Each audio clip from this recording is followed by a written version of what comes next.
Crowd, and we got a big meeting here. Lots of excitement in the room. I might even have to bang my gavel to get your attention tonight. No gavel bang.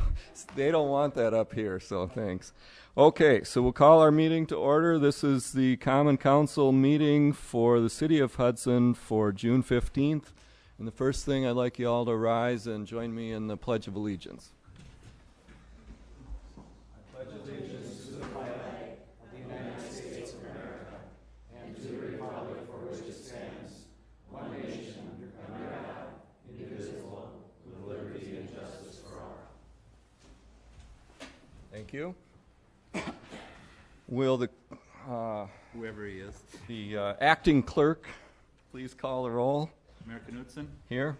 Alderperson Morissette? Here. Alderperson Brokaw? Yes. Alderperson Bernard? Here. Alderperson Weiland? Here. Alderperson O'Malley is excused. Alderperson Burchell? Here. All right, thank you. At this time, we take comments and suggestions from any citizens present, and we've got some special representatives of the Miss Hudson Court here to talk with us tonight, so why don't you go first?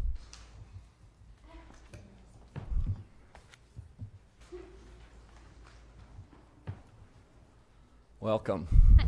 Hi. We're the Miss Hudson Royalty, and I am Princess Courtney Coulter, and I wanted to thank you guys for allowing me to get to know all the first and second graders by letting us go and read to all their classes.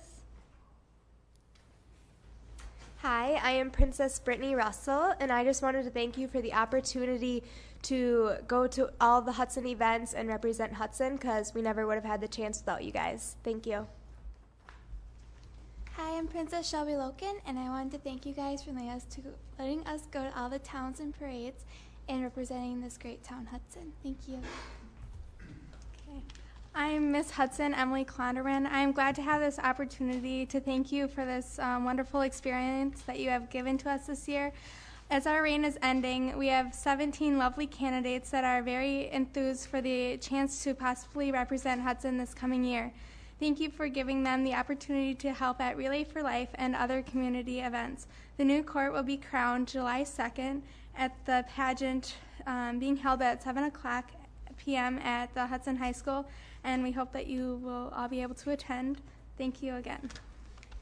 Well, thank all of you for your service as ambassadors for the City of Hudson. Thank you.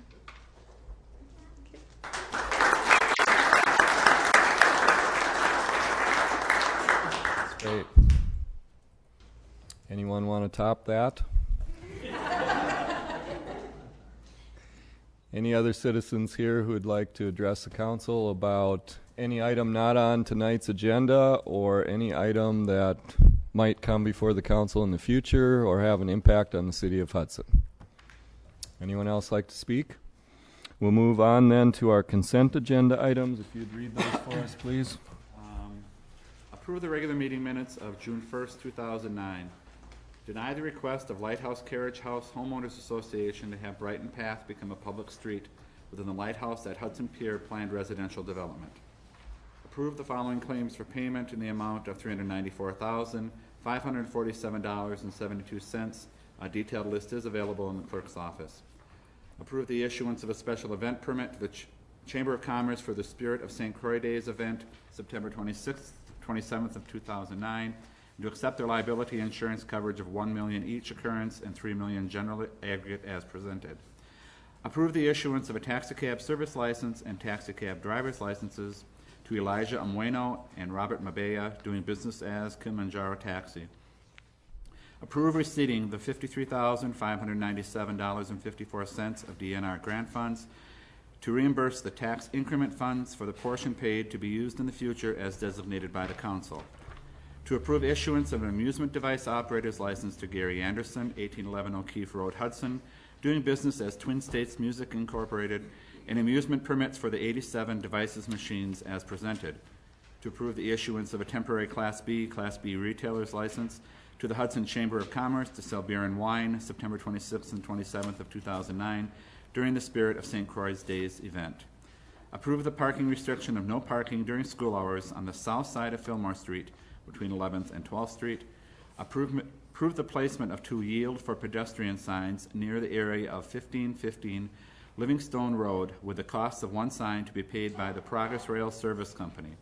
Approve the July 3rd, 2009 fireworks display on the St. Croix River during Booster Days. Approve the installation of a permanent speed bump 1/3 from the top of the hill in Prospect Park to be funded from the park's road sign budget. Approve the request of Faith Community Church to hold a community picnic in Lakefront Park on Sunday, August 23rd, 2009, and to place on file the monthly report of the Finance Officer, the Advisory Joint Fire Board minutes of May 11th, 2009, the Zoning and Building Board of Appeals minutes of April 13th, 2009, and the Public Utility Commission minutes of June 9th, 2009. That is all. Move for approval. We have a motion to approve the consent agenda items. Is there a second? Second. Roll call vote, please. Morissette? Yes. Brokaw? Bernard? Wyland? Yes. Burchell? Yes. The consent agenda items are all approved. We'll move on without any objection from any of you. I would like to give Mr. Chuck Schwartz a chance to go first tonight so that he doesn't have to stay here quite as late. Since he often waits to be the last item on the agenda, it's a little bit of rotation. So, he's here to talk with you about 2 things. One would be update on projects number 6A, and also the 11th Street project engineering report, plans and specs for 11th Street, item 14 under finance, which Finance Committee did not have time to take that up, so we don't have any recommendation for you. Go ahead, Mr. Schwartz. Thank you, Mr. Mayor and Council. Which would you like first, the update on projects or the 11th Street? 11th Street. All right. At the last council meeting, we were authorized to prepare an engineering report as well as prepare plans and specs for the 11th Street improvement project that is primarily a mill and overlay project. 11th Street extends from Cooley Road, Taco John's, up to Wisconsin Street, which is near the Willow River Cemetery. I'll put up a map in 1 minute here that'll show those limits, and it'll also show the water main improvements that are being contemplated.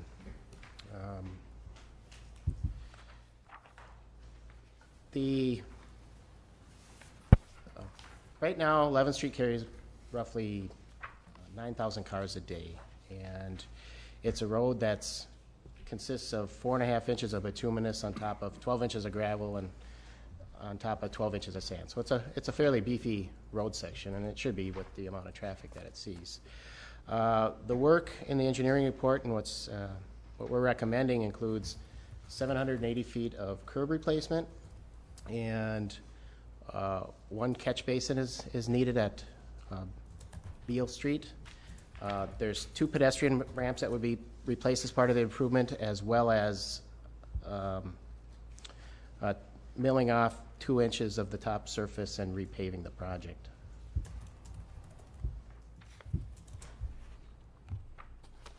I'll put up a drawing here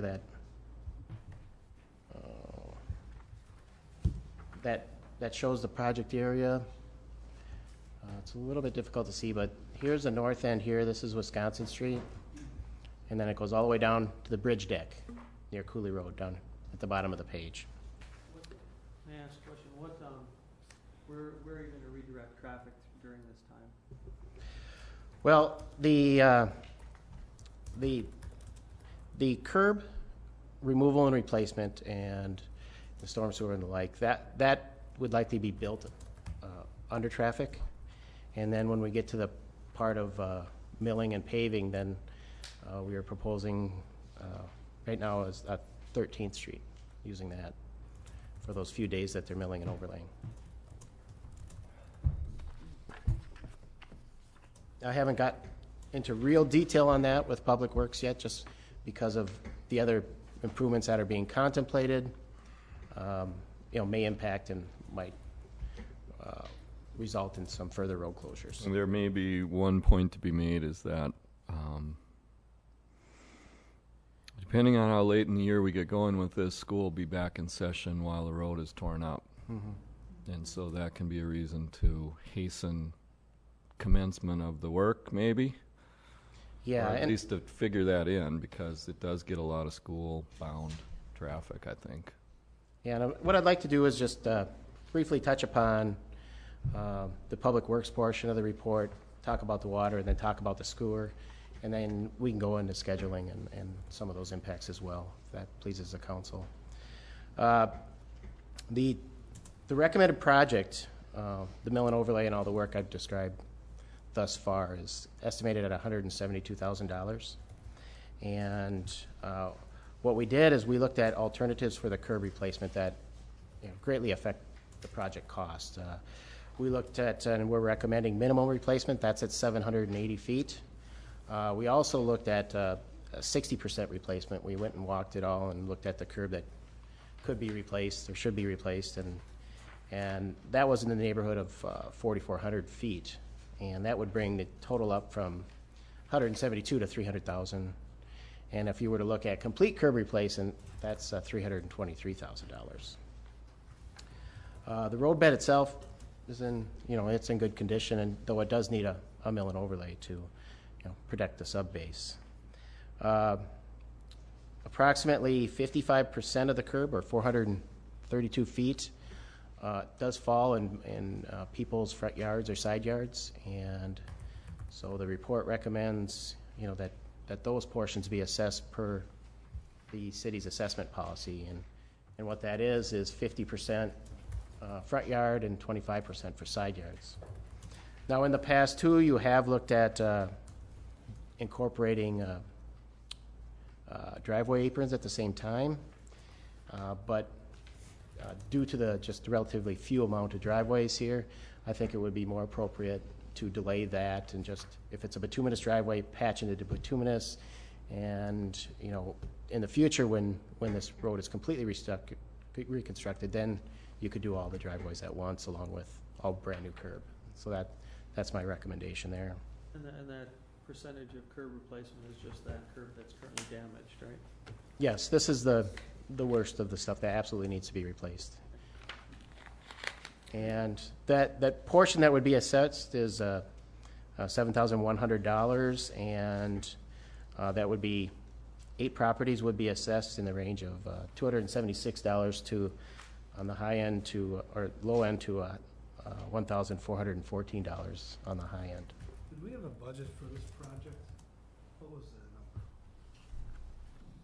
number? Tom, do you remember what we had allocated in our capital projects for this? Last year, when we bid it out, it was $87,000 for the mill and overlay part of it. How much, Tom? Thought it was $87,000 last year. So that leads me, I guess, to the question, if 10 years down the road, nothing's gonna be any cheaper. I mean, do we do this now? And not that I wanna spend that kind of money right now, but if we're in the road, do it all. It's not gonna get cheaper for anything else to get done. Randy, the amount you put in when you approved the capital budget a couple months ago was $178,500 for mill and overlay, curb, gutter, and catch basins. Oh, so we're right. We're right there. 78.5 is what you recommended for the notes to be. We're at 172 now. Randy, are you suggesting when you say do it all, take it all the way down, are you talking about going down all the way to the? Well, you're saying wastewater, Jim, doesn't need to be the sewer pipes where it's caving in on Laurel and Wisconsin in the middle there? Well, we're talking about the section between Summer and Colonial on the sewer line. And that section is in good condition. Okay. Doesn't need replacement at this time, and can be replaced with trenchless technology at a cheaper cost. Yeah, and I was gonna. Quality product. And if I it guess please. I'm playing devil's advocate. No. I want to know if we need to look now to do something less expensive. No, that's a very good question, and why don't I get into some details of what on the water mains being contemplated, then after we talk about that, we can talk about what's being contemplated or what was assessed in the sanitary sewer. Just because this is a little bit difficult to read, I think I'll go back to this view.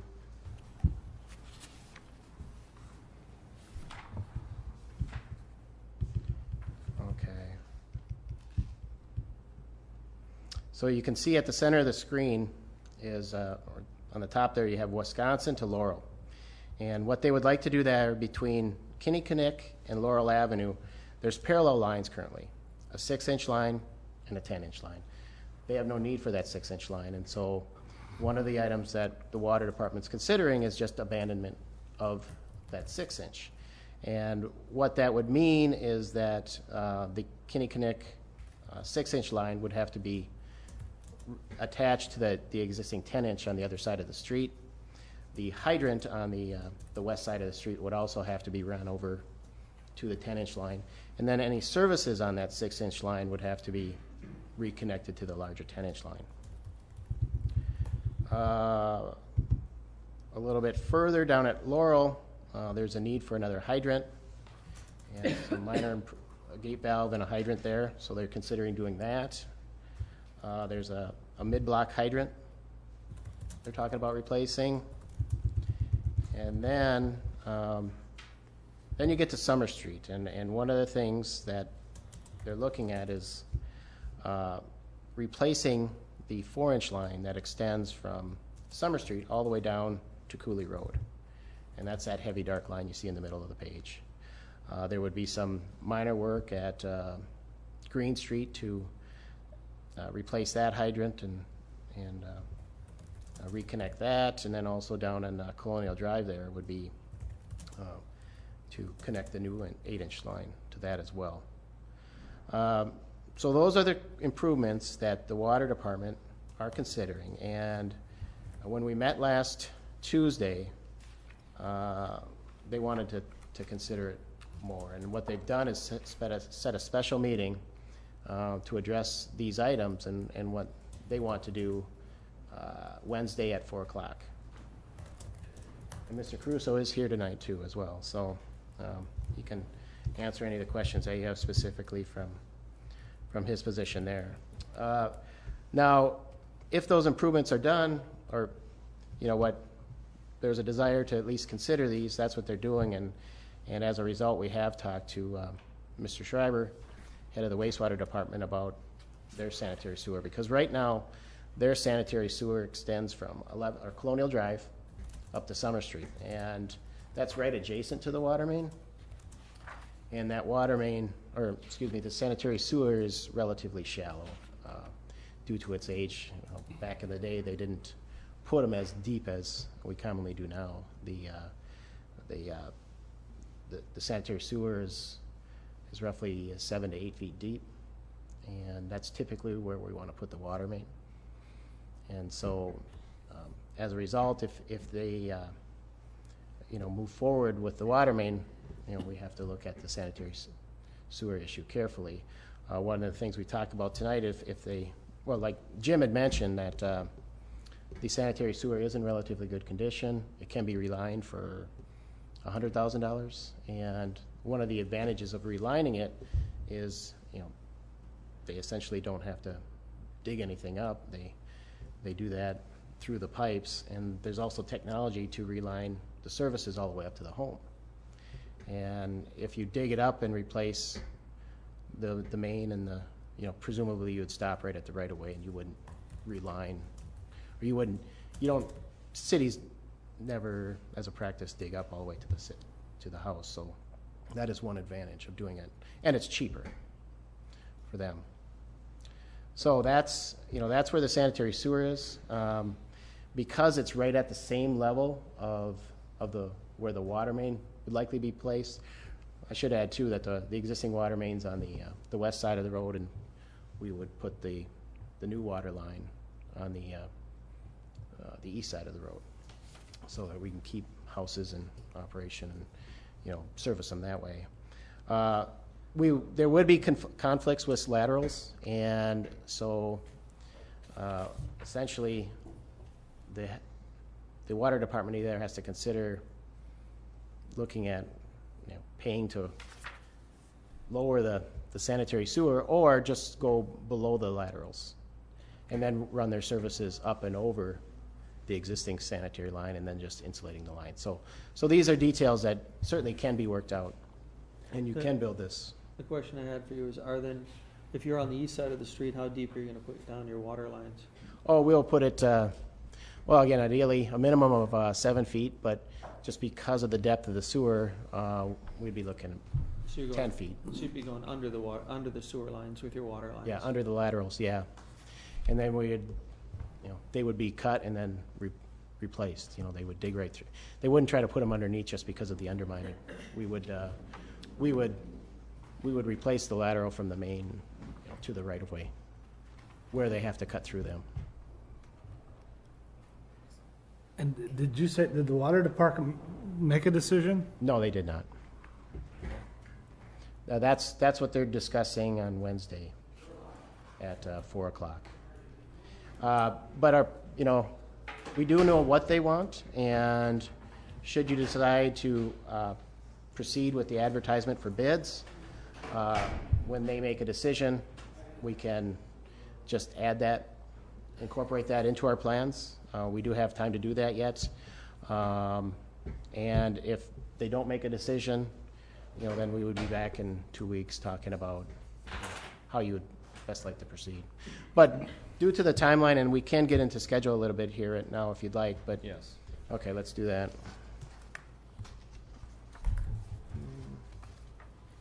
So on page 7, there is a proposed schedule, and what we'd be looking at is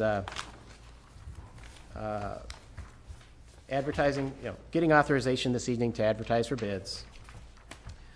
There's also, because a portion of it is being recommended, to be assessed, and assuming you are going to assess, you would have to,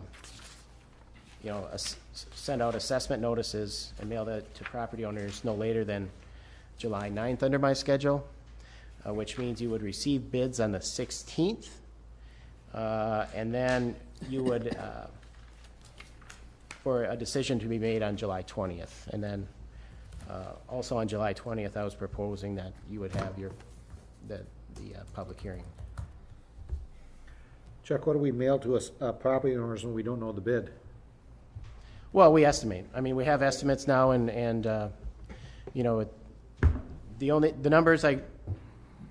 estimates I've given you, they include everything with the exception of administration fees. And what we do is, like to make them a little bit conservative, so they're more likely to come down because you can't assess more than what you've indicated in the preliminary assessment roll without having another hearing. I'd like to see us get moving ahead with this, and it's a bit of a challenge coordinating, and this is a complex piece. It's a lot easier when you just do the whole thing, honestly, and nobody wants to be doing bit work and find out that, well, we have to come back and tear it up and go to extra expense. No one wants that. So coordination between the different departments is critical. There's also 4 different funding sources here. We've got essentially tax dollars from the general citizens. We've got special assessment dollars from the people that live along the adjacent properties. And then we've got fee-based dollars from the water utility, fee-based dollars from the sewer department. They've each got money put aside to do projects like this. It's just a question of coming together and figuring out what's the best. If you take the approach of we should do the whole thing, well, honestly, the report is the base is fine. The pavement protects the base. The pavement and the curbing protects the base. The base is fine. I mean, what we've got essentially driving this is we've got the smallest chunk of water main anywhere around probably. We don't have that much of this old 4-inch water main left. And whenever we get the chance, we like to try to do something about it in a cost-effective way. So that's what the water utility is looking at. If nothing else, for them to do it, they would have to trench and pay to repave. Well, we're already going to be repaving. So, I mean, I figure it's got to save them $50,000, $60,000, $70,000 right there to tag in. So now it's just a matter of they have to decide if they have the money and this is the right time to do it. But we don't. All we have to decide is if we want to do the paving and the curbing, give them some guideline that we want to be done with the final lift before the asphalt plants close in the fall, right? So don't screw up our schedule so we don't get completed. And I think the other thing is we'd like to be done before EP Rock opens. Well, ideally we would, and we may have already passed that threshold, but ideally we would. Here we'll be routing all 9,000 cars right down in front of the school. Yeah, well, and And again, yes, with this schedule, we're talking about an anticipated start date of like August 1st. And with that start date, the first thing they will do is hammer on the water main. And one would hope that we could get the majority of that water main replaced prior to school starting. But I do anticipate the repaving and the milling, that will be happening when school's in session. Okay. So your final recommendation here then was to do the minimal curb and gutter and the 170, the estimated work for 172,000. That is correct. I'll make a motion to go out for bids for $172,100 for curb and gutter and street repair on 11th Street. Second. So there's a motion and a second to do the work as recommended in the staff report recommendation. Improvements proposed herein at an estimated cost of $172,100. Any discussion? All in favor, say aye. Aye. Opposed? Motion carries, and that's what we'll get going on then. Yes, sir. Do you want to set that assessment hearing for July 20th? Yes, let's look at schedules for that. Is that our second meeting in July, our regular night? Yes. Does that make sense to do it then? I think so. Let's set that. I'll move to, do you want to move it? Yep. Move to set a public hearing for 11th Street project on July 20th. Second. Motion and second to set the public hearing for the assessments on this project, July 20th. Yes. 45. All in favor, say aye. Aye. Opposed? Update on projects. Yes, there's a, back on Carmichael Road, they are working on the internal median area now, and what their plan is to have, they're not going to start milling and doing that activity until after 4th of July. And so that up on over the overpass there, that'll be all open during the holiday weekend. Other than that, they are within their schedule that they proposed, so things are moving along, and there were some pedestrian ramps that were brought to our attention that were a little bit of concern, and then those were looked at and removed and replaced, and things are plugging along. So I don't know if there's any questions regarding Carmichael. We're on schedule? Yep. Okay. Other than that, there is the another project of note would be the water main extension up at the business park. They started stripping topsoil, and their intention is to start laying pipe, not this Wednesday, but the following Wednesday, and so you'll see activity up there. Okay.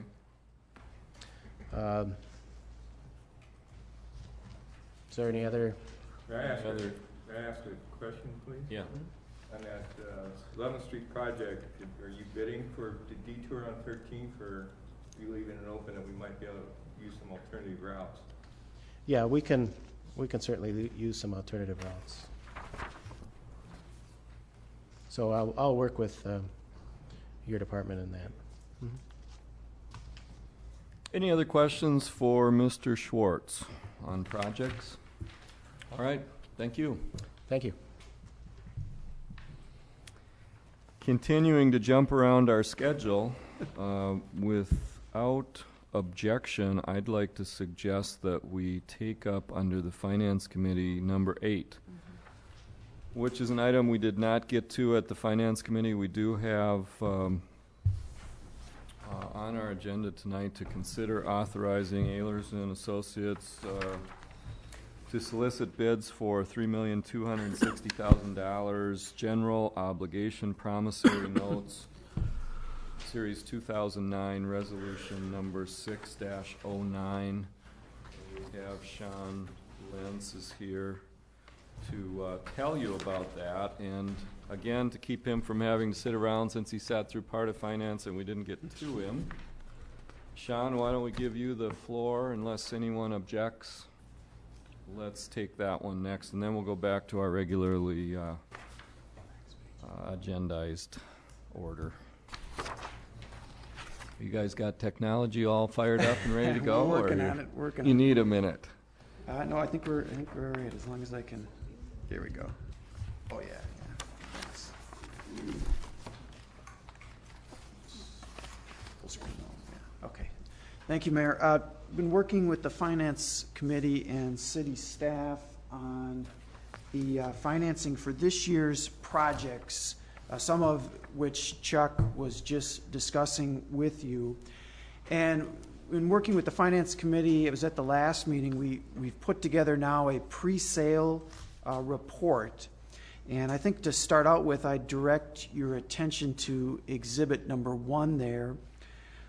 Exhibit 1 is looking at the proposed repayment schedule for a $3,260,000 general obligation promissory note issue. And the bottom part of the page, you'll notice the different goals of the financing. The largest component is what I categorize as new money financing. That's the capital projects for this year, and the vast majority of that is street-related work. Almost all of it is street-related work. At the same time, we also discussed with the Finance Committee on June 1st the restructuring of 2 issues, the 2001 and 2002 promissory notes. And what we'll get to on the next exhibit is looking at the overall debt levy for the city of Hudson and why restructuring these 2 notes can fit into that plan. You'll also notice there's a category called 2001 Refund Parking Fund. In discussions with Betty, a portion of the 2001 issue is being repaid with revenues from the parking fund. And it's her opinion that instead of extending that or adjusting that in any way, that we just pay that off with this, and that the cash flow of that fund will allow for that. Okay? Well, if we go over to exhibit number 2, this is taking a look forward with the city's existing debt, and then also adding the new debt and restructuring with the 2001 and 2002 issues being included. What's represented in blue is the existing debt of the city. What's represented in yellow is the new financing and then the restructuring of the 2001 and 2002 issue. I should also mention, in the blue, we are including, the city has been doing a very short, usually ends up being like a 3 or 4 month financing for about $250,000 every year for very short life or short-lived capital assets, and you've approved those generally in November and paid them off, I think, in March each year is the plan. We've included that preliminarily as an ongoing practice in the existing debt, but I know as we go into looking at long-term capital planning, which we're going to be gearing up for this summer, I think one of the goals will be looking at whether maintaining that practice of doing the $255,000 a year as debt and having this in this levy will be continued. So preliminarily, it is in there, but we will be looking at that, as well as where this is going to leave us, or projected to leave us, as you look at this chart, is an ongoing debt levy of about just under $1.4 million each year, and that's pretty much where the city's been for the last couple years. So it's a very flat levy going outward, and what we'll need to be viewing then as we look at the new capital project needs of the city, and also balancing that with what's affordable and fits into the total levy and mill rate goals of the city council, is that debt then being layered on this existing debt. So with the debt flat going forward, anything new that we determine is going to be necessary, and that debt that has to be paid with the debt levy of the city would then be layered on top of that going forward. Okay, any questions on that exhibit? Okay, if we go to the third exhibit, just real briefly, I included this exhibit. The city is limited in your amount of general obligation borrowing that you can do. City has historically used this tool very conservatively, and that's represented in this chart. Your state allowed amount for borrowing using geodebt is close to 80 million, and you can see currently you're down closer to 10 million. And that number also was reduced last year when the city took action to pay off all the tax increment District 4 debt that was outstanding. So you've used this very conservatively, and that gives you a sense as to where you sit. It certainly is not an issue for the city. And lastly, the last exhibit, and I want to mention as part of the schedule going forward, last year, as you recall, the city was upgraded from an A1 Moody's rating to a AA3 Moody's rating, which is a terrific rating. I did include in the handout the rating report that was prepared last year. We will be going through this process again with Moody's. The target date, I think, is next Tuesday to have a conference call with Moody's Investor Service.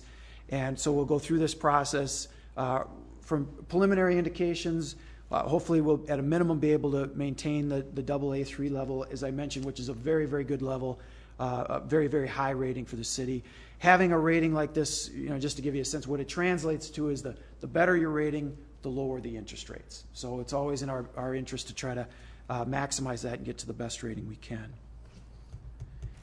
And in terms of the schedule, the plan is to conduct that conference call with Moody's Investor Service next week, and then I believe at a special meeting of the City Council on the 29th, we would solicit competitive proposals, bring those proposals back to the council for your review at the meeting on the 29th, and then it would be a couple weeks later in mid-July that the closing date and the funding date, so that Betty would have the dollars to pay Carmichael and the other capital projects that the city is doing this year. So that's the plan. The resolution that is before you this evening begins that process, putting together the official statement that gets sent out to both local, statewide, and national investors, and authorizes us to solicit those competitive proposals for the sale on the 29th.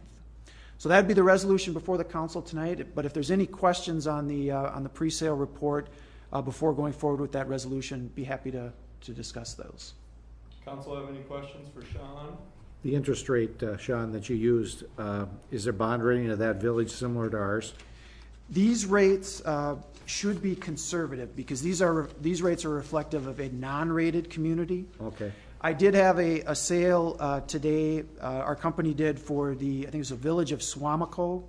They are an A2 rated community, and their rates were approximately about 10, I think, to 15 basis points lower than what you see here. So our hope is that unless there's a big change in the market, that the rates that you see on Exhibit 1, we would do better than that in a couple of weeks. Thank you. Other questions? Just a comment here. Now, it's out of finance. We're talking about the documenting the policies and procedures used for financial management of the city. And I was just my eyes are drawn to this one note here. It says, well-maintained financial operations. And I think that, between what you do and what the phenomenal work Betty does every week to try to keep everything in line and in one pocket, should recognize the terrific job that they're doing. Thank you. So you want to suspend the rules and move forward? I move to suspend rules. There's a motion to suspend the rules towards adoption of Resolution 6-09. Is there a second? Second. There's a second. Any discussion on that? No discussion. We need a roll call vote to suspend the rules.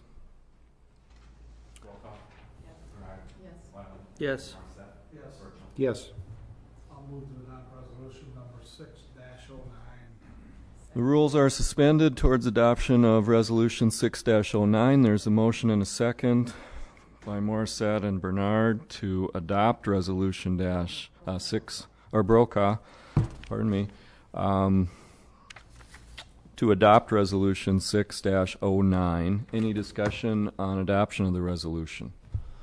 All in favor say aye. Aye. Opposed? Resolution's adopted. Thank you, Sean. Anything else, Betty? Just that we have to have a special meeting on the 29th. Let's talk about that right now. That is the night that the Minnesota Orchestra is in town, is it? Correct. I think it is. And so parking is sometimes tight, and probably some of you might want to attend. I think that starts at 6. I had a suggestion that, starts at 7. The orchestra starts at 7. Maybe we want to start at 6. Could everyone make it here for a special meeting at 6, and would that be early enough? Would that work out? Is this the only item on the agenda? It would be, I think. There's probably a couple operators license that will show up at that Oh, point. yeah. But that would be brief meeting, I hope. I think that makes sense. It's a Monday. It is a Monday. It is. 2 weeks from tonight. Works for me. So I will schedule it for 6 p.m. on the 29th then. Okay, thank you, Sean and Betty. With that, then, we're ready to move back to the top of the list, and let's find our spot here. I believe we might be at applications for operators licenses. The Finance Committee has reviewed a long list. Did I skip one? Oh, I'm sorry. Plan Commission, the item is application by Coachlight Trail Homeowners Association for an amendment to the conditional use permit for the lighthouse at Hudson Pier planned residential development to allow the rear yard setback to be reduced from 35 feet to 25 feet for the one-family residential lots in the lighthouse at Hudson Pier subdivisions. Community Development Director Dennis Darnold is here to explain this to you. Go ahead. Again, the lighthouse at Hudson Pier is a planned residential development, which means the master plan is approved through a conditional use permit. So at any time, the city may give consideration to amending that conditional use permit. In this case, the single-family lot owners or homeowners association has petitioned the city to amend the conditional use permit to allow the rear yard setback to be reduced from 35 feet to 25 feet. Planning Commission recommendation is to approve the request to amend the conditional use permit for the lighthouse at Hudson Pier planned residential development to reduce the rear yard setback from 35 feet to 25 feet with the condition that the reduced setback will apply only to open decks and to the following lots in the lighthouse at Hudson Pier, and I listed those in the issue sheet. I won't go over but this only applies to the single-family lots. Are there any questions? So I'll make a motion to approve. there's a motion from Mr. Burchell to approve the committee recommendation on your issue sheet. Is there a second? Brokaw seconds. Mr. Morissette, question? We haven't done this in the past. Yeah, we did it in Hudson Meadows also, consideration. As I try to state in my issue sheet, that this isn't something I would necessarily recommend, every time this comes up. In this particular instance, we got several, there's common areas that are behind the single-family homes. We got the single-family homes that back onto each other. There's only about 2 or 3 instances where I was a little bit concerned. I took a very close look at those. That's where side yard, rear yard situations, and all but one of those are already built upon. And there was one where there's a single family backing onto a multiple family residential development. That was pretty close, but that deck is already on that single family house. Now where they would choose to extend it or not would be their option, but I look very carefully to see if this may create an issue in the future. The reason we're not allowing the setback to go from 35 feet to 25 feet for just the full building is because then the builders are going to put the building right back to the 25, and we're going to be right back where we started before. And that's the reason I'm not going to get on my soapbox about that. Well, that's the reason I asked, being on planning and zoning committee, you have numerous ones of people asking for new decks, so. And I think this is a very reasonable request and recommendation by the Planning Commission. So the only property that looks like it'd have a lot of trouble is number 78 there. That's the only one that kind of jumps off the page. This is the area of the lighthouse that's impacted, and basically where you've got corner lots, these situations. I was thinking that one right in the middle there, Yeah, yeah, this is not built upon, nor is this, yeah, this one might, but then this is where the single family, multiple family. But I mean, it's only really out of all the situations, there's maybe one. And I think that could be addressed. Recommend approval. I'd also recommend approval. We did have an opportunity for the public to comment on this, and I didn't hear any objection from the, is there anyone here tonight who's lives in the neighborhood and objects to this idea? I know there's a couple of you here that are interested in seeing it happen. Was that a yes, I object, or yes, I approve? Approve. Approve. So there you go. Any further discussion? I believe there was a motion and a second. Correct. I think we're ready to vote. All in favor, say aye. Aye. Opposed? Motion carries, and we'll make that change to the conditional use permit. Now we're ready for applications for operators licenses. This past week, city staff held an informational meeting with all our applicants for liquor licenses and explained the rules and the necessity to have all their operators be licensed. I think you'll see a number of these coming through, and we may deal with some at that special meeting just because there are so many of them. It'll speed things up a little bit. Rather than read all of them, I'll just tell you that you've got a issue sheet. There's a lengthy list. There's two groups. The first is the long list of all those that the staff and the finance committee recommended that we approve for operators licenses, and that's all but one. And I've lost my sheet. Now here it is right in front of me. That's why I can't find it. So that's the grouping that's titled from tomorrow until June 30th, 2010. The grouping that is for the period tomorrow through June 30th, 2011. Then on the back page, the grouping of temporary operators licenses for the Booster Days this year, the temporary licenses for Spirit of St. Croix Days this year, and the temporary license for the Hockey Association 3-on-3 tournament. And so finance broke this into two recommendations, first being to recommend approval of all of those. So, there's a motion and a second. Mr. Mayor, I recuse myself. And Morissette. So there's a motion to approve. Mr. Morissette wishes to be recused from this item. Motion by Wyland to approve. Is there a second? I'll second. And Brokaw seconds. Any discussion? All in favor say aye. Aye. Opposed?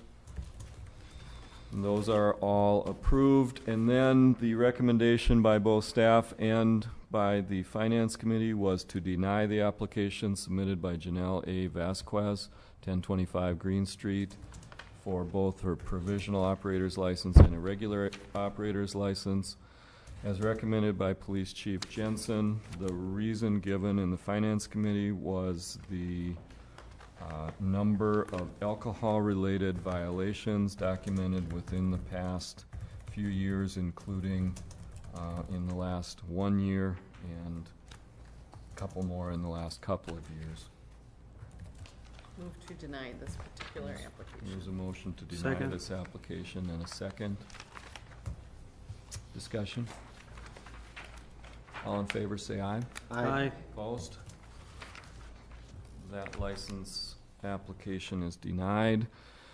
Let's go back to our agenda. We'll move on to, let's see, we've done number 8. That'll take us to number 9. What else did I skip? Oh, I'm sorry, we're actually on number 4. Consider annual renewal of alcoholic beverage licenses. Again, here we did it in 2 motions at the Finance Committee. You've got the list before you. The group that has completed all their inspections and is all clear and ready for approval, and that the Finance Committee recommended approval, is listed Class B liquor and B beer, Ellie's on Main, San Pedro Cafe, Windsor Stube, Hotel Dibbo, Hudson Golf Club, The Nova, Barker's Bar and Grill, Sports Club, Green Mill. The Class A liquor and Class A beer for Spirit Cellar, Hudson Liquor, Historic Casanova Liquors, Cicconi's Liquor Mart, Class B beer, beer only for Kingdom Buffet, Barley's Pizza and Pasta, Dolce, wine license only. For wine and beer, Kaladi's, Keys Cafe, and Doughboy's Pizza. And with the notation that Doughboy's Pizza license is being modified from their current license to include approval for the outdoor seating as attached in the pictures and diagram on your issue sheet, seating for approximately 21 people. So moved. There's a motion to approve. Is there a second? I'll second. Any discussion? Recuse myself, Mr. Mayor. Mr. Burchell's recused. Any other discussion? All in favor say aye. Aye. Opposed say no. And these licenses are all renewed. And then next on this item, there was one, the Best Western Hudson House Inn. You could approve this, and Finance Committee recommended that it be approved, contingent on successful completion of their building inspection, which has not yet been done. So moved. There's a motion to approve with the contingency. Is there a second? Second. Brokaw seconds. Any discussion? All in favor say aye. Aye. Opposed? Motion carries. We'll approve that contingent on successful completion of their inspections. Now we're on to number 9. Mr. Mike Wallace has been our, worked for the city for 35 years, serving as our city assessor and building inspector, and serving the city well with distinction. We've been lucky to have you, Mike. And Mike has submitted a letter of resignation, and which will be effective later this summer, July 31st. And so we're here just to accept that letter, let you know, and formally accept his resignation.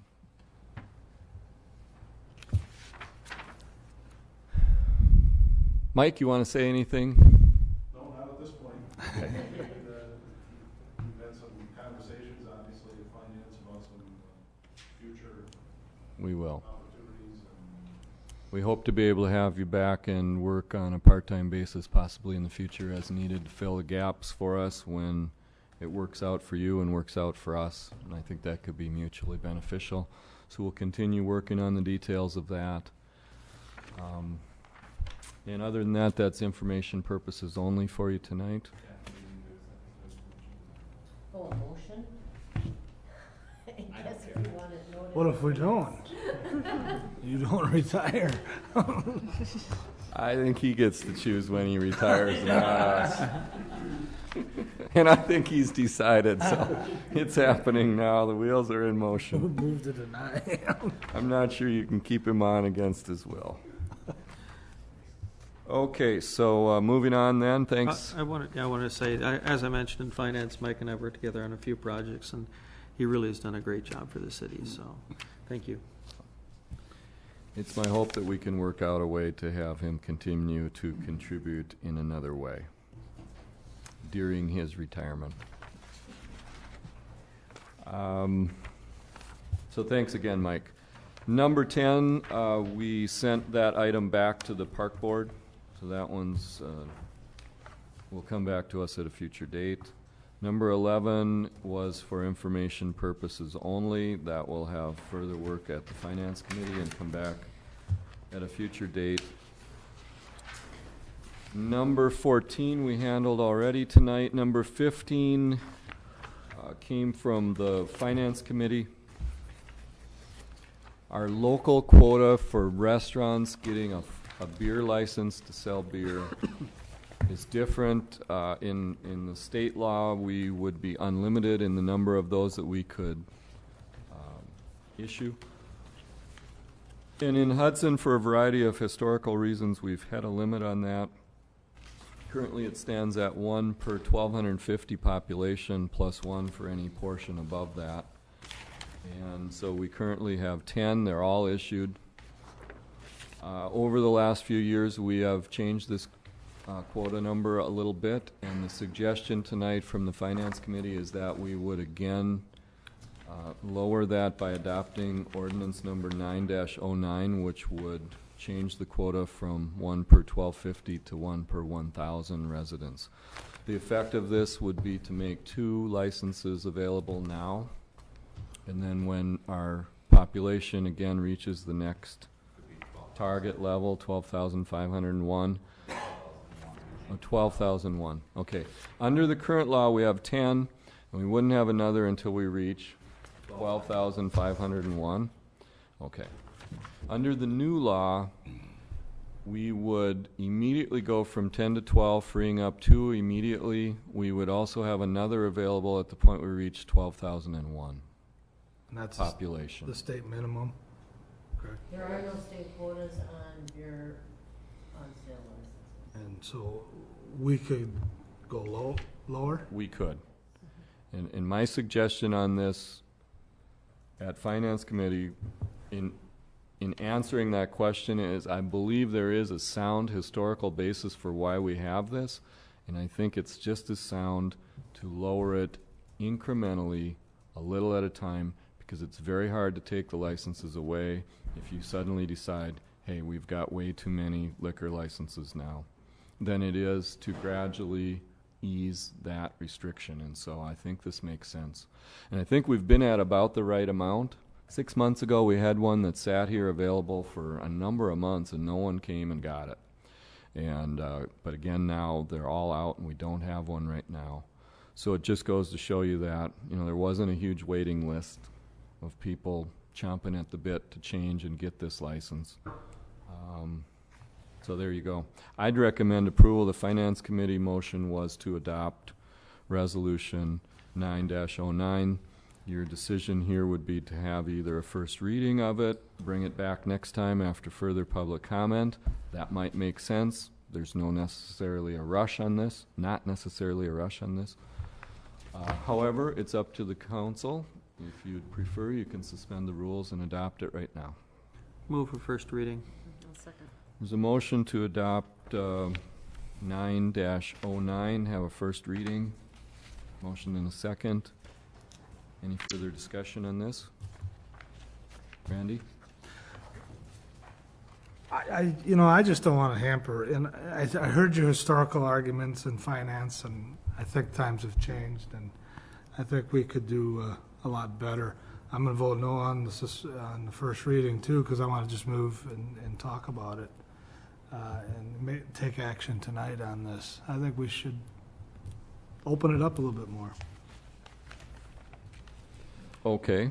So what you're saying is you're in favor of the ordinance, but you'd rather do it tonight. So Right. you're going to vote no on the first reading. Right, I'd rather just say if we're going to do this, let's move forward. We've talked about this in length, I think, for... Well, I don't want to put words in your mouth, but you could vote yes in the first reading, and then afterwards we could still come back and have another motion to suspend the rules and have the second reading and adopt it right here and now, right? I mean, Well, if he's voting yes on, if Well, first not reading necessar- passes, then it's a first reading and it. okay. And then you couldn't take it up again? Other discussion? It was your idea. You don't have anything to say about it? Well... You don't have to. Put him on the spot. Stop right there. Anybody else? Discussion? I think it merits further review by the public and potential comment. I don't think there's a big rush. We If haven't been nothing else, talking we're about this missing for a while. we're missing one member tonight who then would miss out on this idea completely, which we don't often have happen, that we adopt an ordinance change without everyone getting to have a say on it at least one time. So in deference to Scott's absence, I'd say that might be a reason, but. And the reason I think first reading and public comment might be valuable is the whole question that Randy's asking and that I brought up at finance, and that is, how much control do we need to exert, and is this the right time to go incremental or not? So I'd like to hear public comment. Okay. Anyone else? All in favor of first reading for 9-09? Aye. Aye. No. All opposed, say no. That was a no by Randy. Was it 4-1 then? Okay. Motion passes, and we'll bring it back next time. Let's move on to number 5 under Public Works Committee, which is consider amending municipal code, Public Safety Committee. No. Consider amending municipal code, chapter 187-19, restricted zones and residency for sex offenders, ordinance number 6-09. Lori? Yes, Public Safety Committee met. We had a working session very soon after our last council meeting. No, 2 meetings ago, and then we met as a Public Safety Committee last week. We had a chance with Denny. Denny, maybe you want to come up. Denny and his folks upstairs did a lot of work to delineate the differences between the 200-foot restricted residency zone and the 250-foot restriction zone. You have information in your packets regarding the number of rental units that are affected by the difference between those 2 zones. Danny, I'm going to let you go. He's got his work cut out for him with those maps. You know. What's that? 1927 class fair. I'd move, Catherine.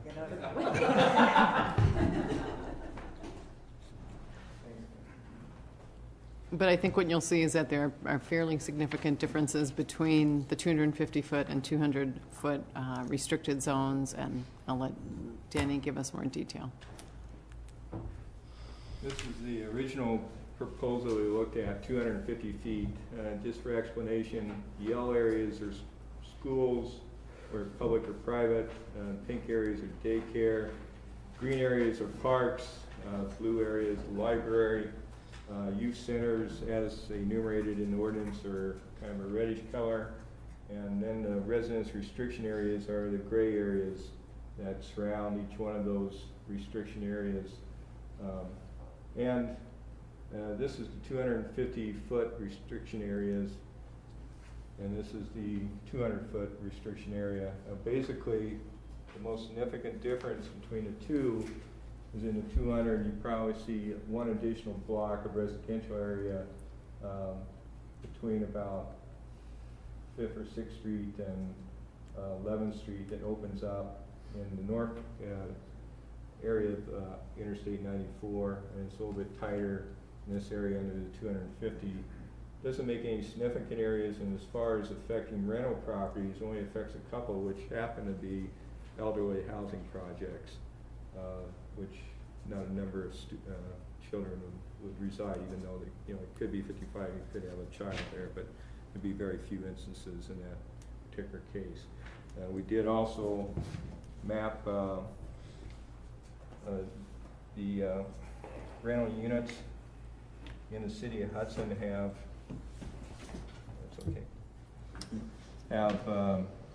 and these are 3 or more units per property. Please have to understand that on the north side of the interstate, you'd have more 1 and 2 family rental properties. We did not map those. On the south side, you may have some townhome areas that, even though it's intended when they're first approved by the city to be owner occupied, doesn't prevent somebody from renting those units. So we took a look at that, and the numerical, basically, there's a number of rental units that are still available to be to reside in that are not in restricted areas. So I'd be pleased to try to answer any questions that common council or the public may have. Well, Lori? Yep, at this point, I would just say that the Public Safety Committee would recommend to the full council that we move to a 200-foot residency restriction zone.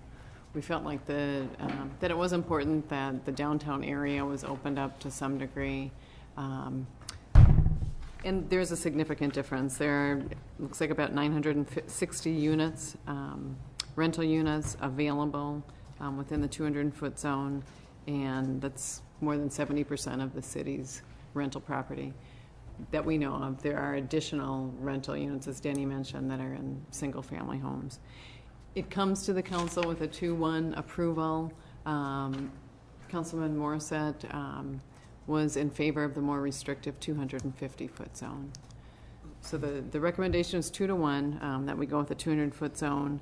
The recommendation also came from our committee that we stick with an ordinance that contains both the control zone and the restricted zone. I'm not sure if the council was looking for that recommendation, but it again comes at a 2-1 vote, and Councilman Weiland simply wanted those separated. He's in favor of it, as he stated, but he wants them together. So there is overwhelming unanimous support from the Public Safety Committee for this ordinance to move forward. The exact details are somewhat in debate. Okay, thank you. Now, correct me if I'm wrong, but we haven't had any first readings. We had a first reading on the combined. We did at which one point. I did in front of you. There is a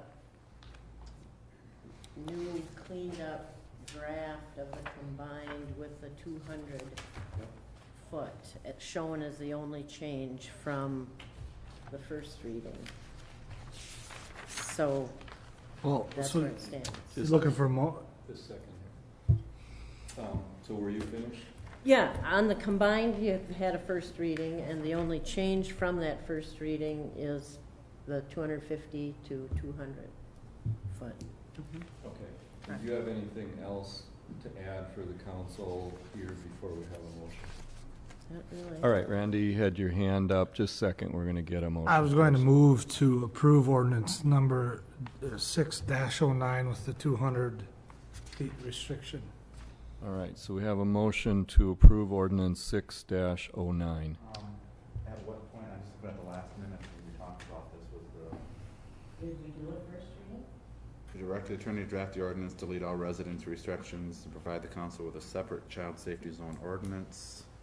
Then send the When was residents. the meeting before that? 'Cause That I don't have those on this, and it could very well be. I guess to be, if you want to adopt it tonight, to be certain. We're going to have to suspend find the that rules. out here, I can even if we need to have Betty could go a... get the minute book, and we'll find out for sure. Could you check that out for us, Betty, as we continue our discussion? I'm going to go ahead and proceed as if your motion is valid and we already had it, and if not, we'll have to have some change we find out differently. So I was just asking if there was a second to your motion. Is there a second? There's a second?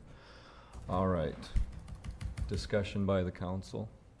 My only suggestion to have them separated was just for maintenance perspective. If the residency restriction does get shot down by the state, it's easy to take one off the books. That was just from a management standpoint. It'd be easier to manage because they are two different ordinances for two different purposes. So just put that out there for why I wanted them separate. Okay. Any other comments while you've got the floor? I'm going to vote yes on this. I think it's a good ordinance. I think it's a good compromise. We've spent a lot of time on it, and I believe that it should be adopted. All right, Pam? I appreciate the work that went into this and the revision to 200 feet. I think that's something we talked about, and the chief shared his thoughts on that. I like the idea of having two separate ordinances for maintenance and if there are changes, and that was something we talked about at a previous meeting. But I would like to see this move forward. Okay. Lori? No further comment. Nothing else? Well, this is an area that we have the best intention, and sometimes you go forward after a lot of study and you try to craft an ordinance that you think meets the needs of our community in the best way that we can. And we have spent a lot of time on this. I'd be willing to bet that we have members here who know more about this than a lot of people in the state of Wisconsin. Probably more than those legislators who voted yes or no. I'd be willing to bet that we've got some members here who have spent 10 times as much as any of the Wisconsin legislators who tried to craft some statewide law that would be a one-size-fits-all law. And honestly, this law could go statewide and could probably work pretty good in a lot of places.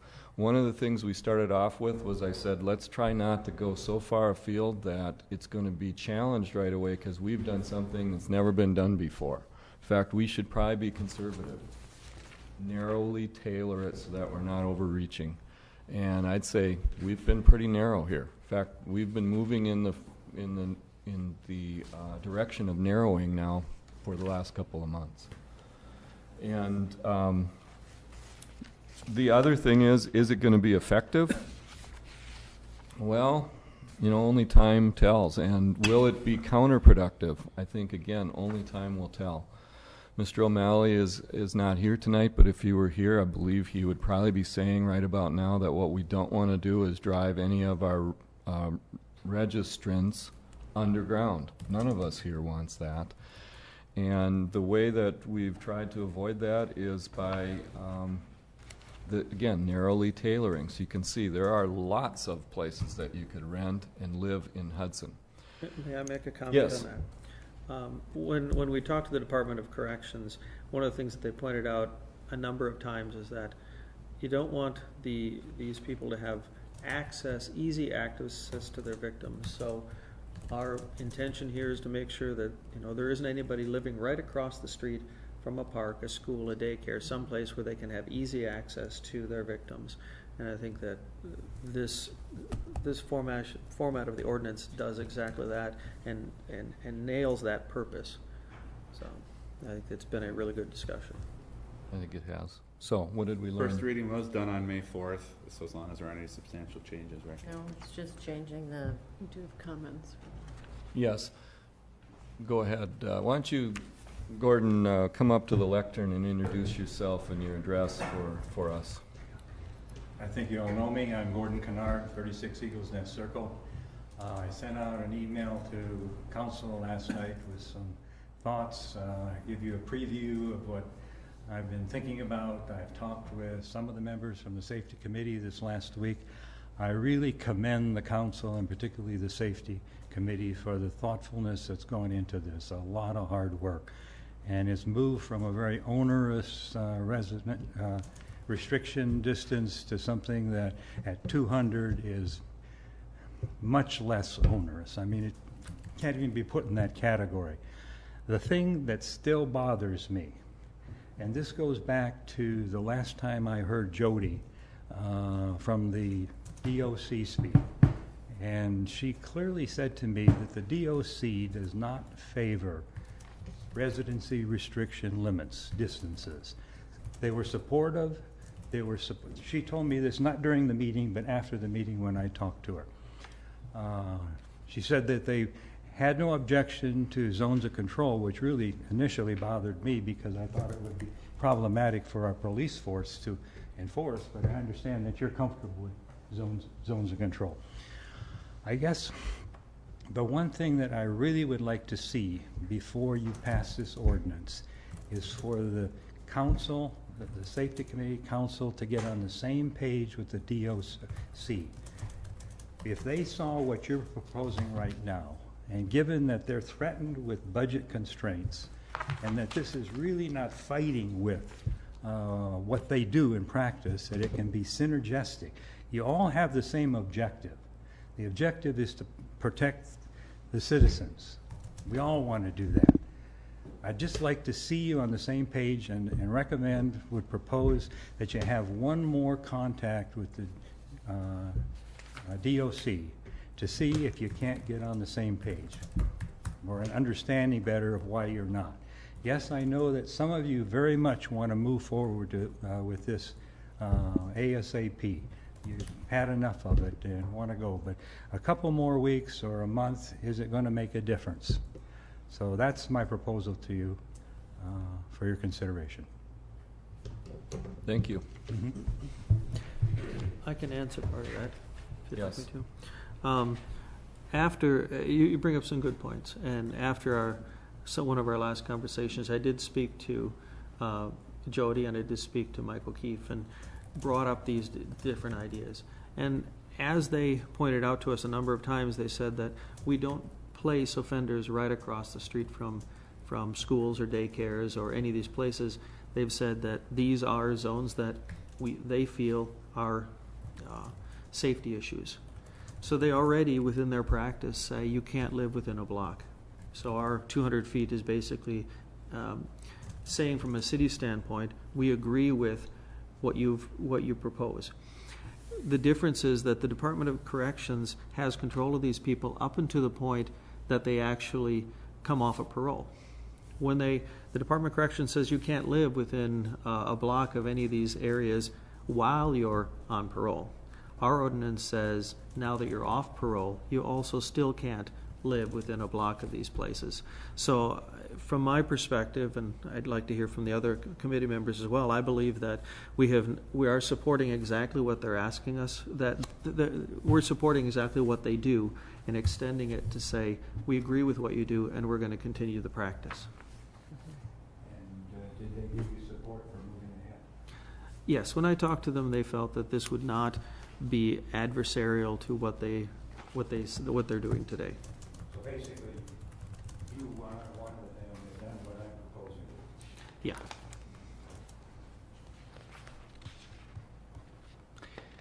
The challenge of this is that,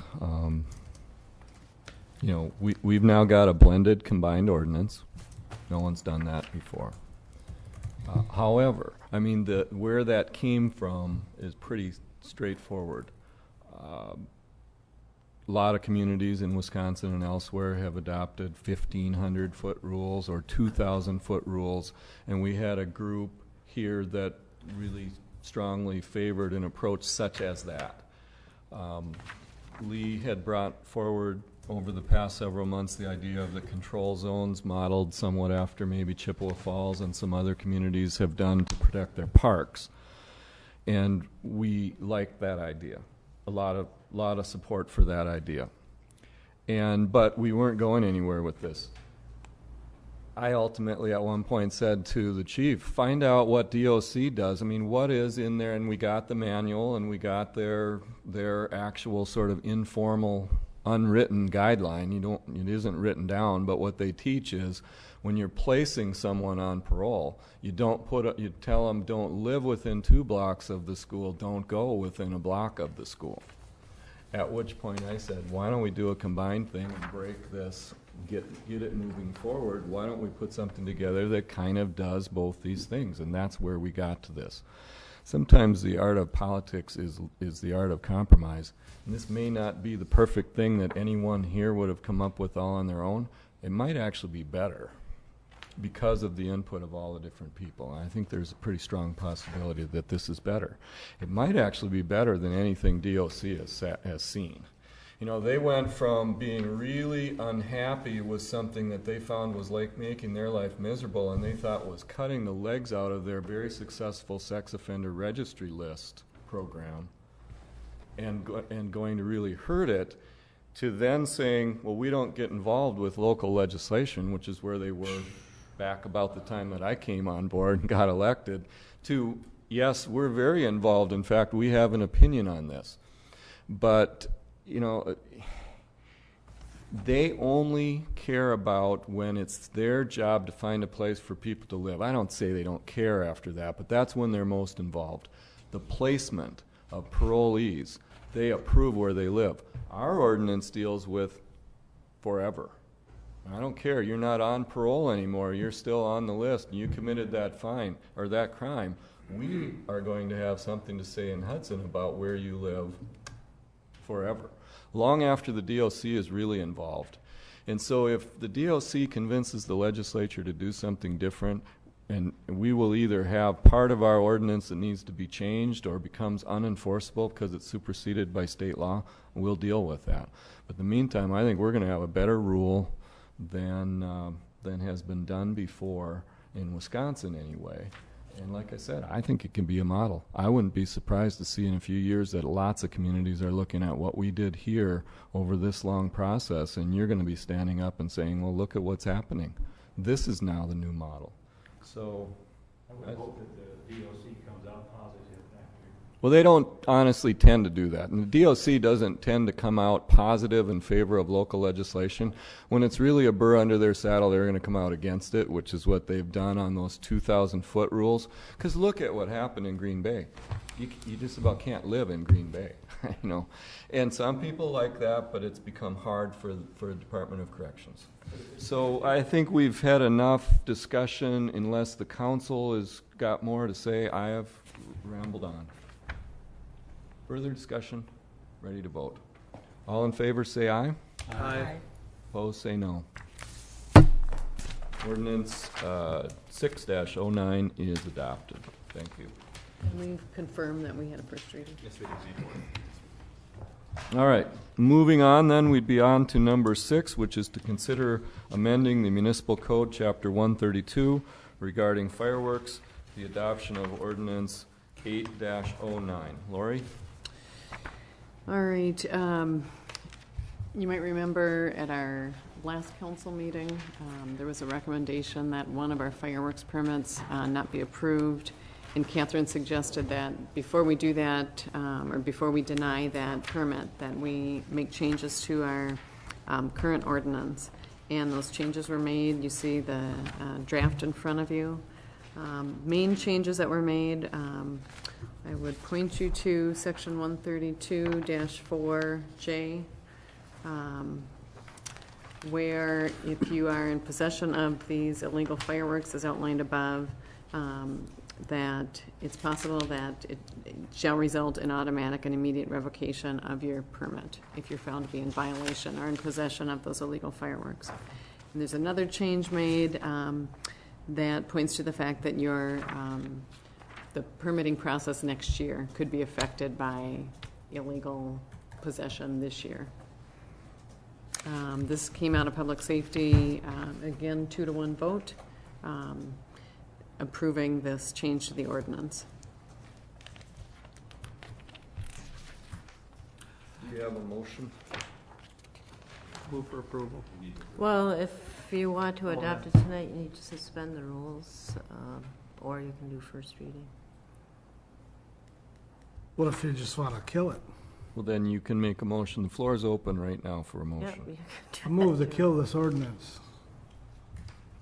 Motion to table. Is there a second? I'll second it. There's a motion and a second to table. A motion to table is that debatable? I don't think so. A motion Can I to get a table. clarification? You're talking about the changes that we have or the Yeah. original ordinance? The changes. A second is necessary, but it's not debatable. So we have a motion and a second to table ordinance 8-09. All in favor say aye. Aye. Aye. That's 2. Opposed? Aye. Say no. That's 3. The motion fails. The floor is open for a motion. You want further discussion about this? Yeah, I'd like to comment on it, or some discussion on it. Go ahead. The problem I have with this is that we can have someone at one of our restaurants or serving alcoholic beverages to a minor get a warning, and we may have someone sell a bottle rocket and we're going to take their livelihood away from them. I just think it's onerous at best that we go into a business and tell them they're shut down and you can't sell their product the rest of the year. I think there needs to be an appeal process. I think there's got to be a warning process. I understand we have rules and regulations, but I think this is anti-business at best. And as a taxpayer of the city of Hudson, I would much rather want my tax dollars going after real criminal activity and not chasing after fireworks. And we spend a lot of money getting our police department up to a level of where things are getting done, but I certainly don't want to see them running after fireworks. Well, I can appreciate both your comments. Sorry to interrupt you. Go ahead. No, it'll come back. Go ahead. I guess would you allow me a comment? Sure. I won't get a vote tonight apparently, so I'll comment. You never know. Well, I guess Never you know. can't. When this subject came up, my response to the staff was to say, what problem are you trying to solve? And I'll tell you that we have illegal fireworks used in the city every year, and my question was, have there been any problems? The problem that could happen is that, you know, incendiary material lands on a roof and causes a fire, but it hasn't happened. I mean, a fire can happen and burn down a structure for a lot of reasons, and it's happened in Hudson a couple of times recently, and it certainly could happen from fireworks. But for that matter, anything that you have to light with a fuse or so on, you could accidentally start a fire. So I think my question, and I'm honestly surprised to hear the two of you opposed to this, because I basically kept my thoughts to myself and have actually talked with none of you about this. But if I had a vote, I would probably vote no. Might I offer a compromise? Yes. That we remove 132-4J, but that we still include 132-4E. Which would be that next year's permitting process could be affected by violations this year.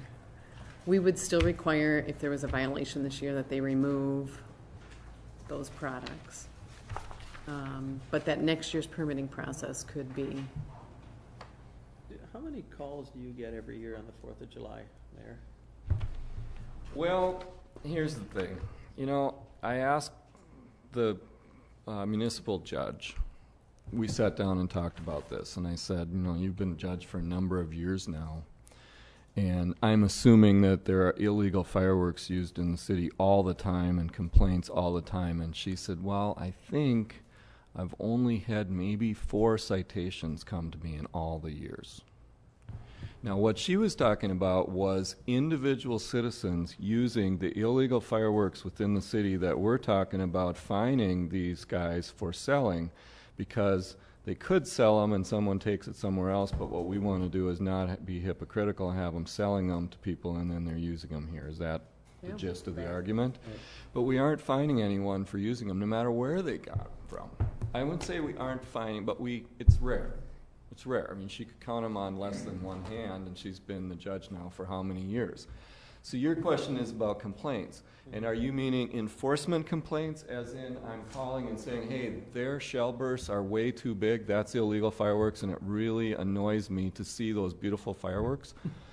No, I think the comments or the calls I usually get are, don't we have an ordinance in this city that you can't set off you can't set off Roman candles and bottle rockets? Yeah, we do. Do we have an ordinance that says people can't sell them? Well, yeah, but we don't really enforce it. So you can go out and buy them, and you can shoot them off, and if you get caught, you get caught. It's like, well, we either choose to build it and enforce it, or we choose to ignore it. I think that the question here is, if we let people sell them, they're going to launch them. And then the question that comes to Randy's point is that they could spend the entire 4th of July chasing things that are blowing up in the sky. Well, if we go back to the distributors and say, don't sell them, there's a lot less running around chasing them. I guess that was Alan. I think I agree with that, but the problem is they sell them in North Hudson, they sell them in Baldwin, and the DA in this county will not issue or prosecute anyone for fireworks violation. He's told us that. He's told all the chiefs that. So, you know, we may not be able to buy them here, but if they want to drive across the Malibu Bridge, they can buy all the fireworks they want. If they want to drive to Baldwin, they can buy all the fireworks they want.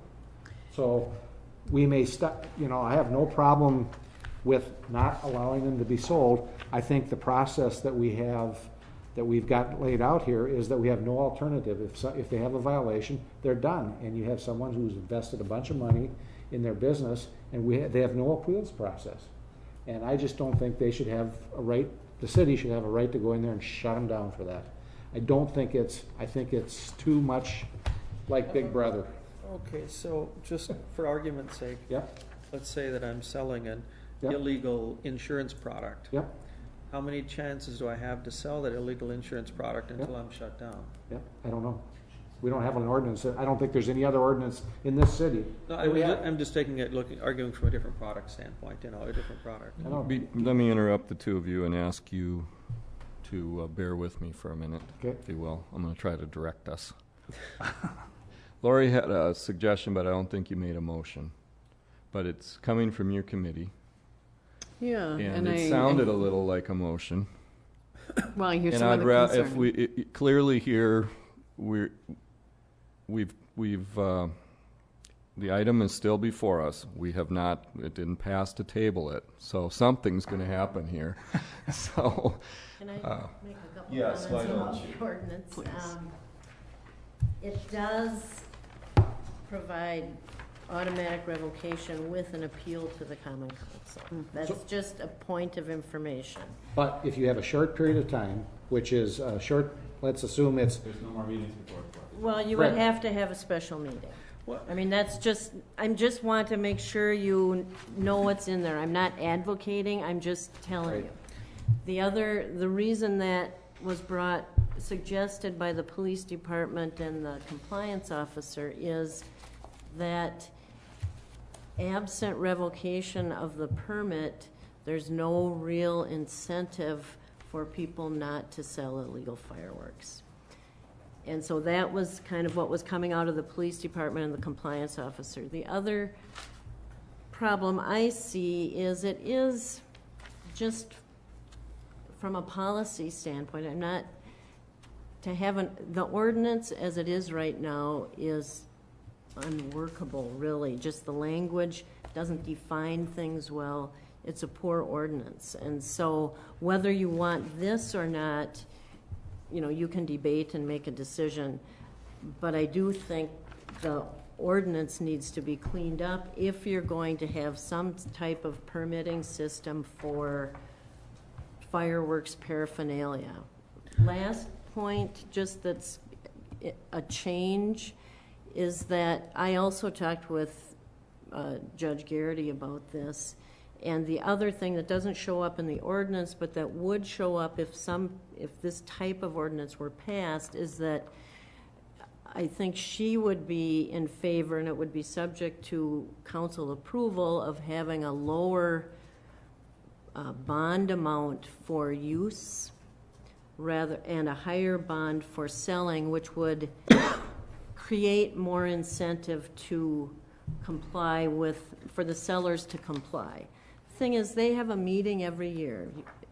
Tells them clearly what's allowed, what's not allowed. So in terms of warning, they know what's allowed and what's not allowed, in my opinion, and the police department does that meeting every year.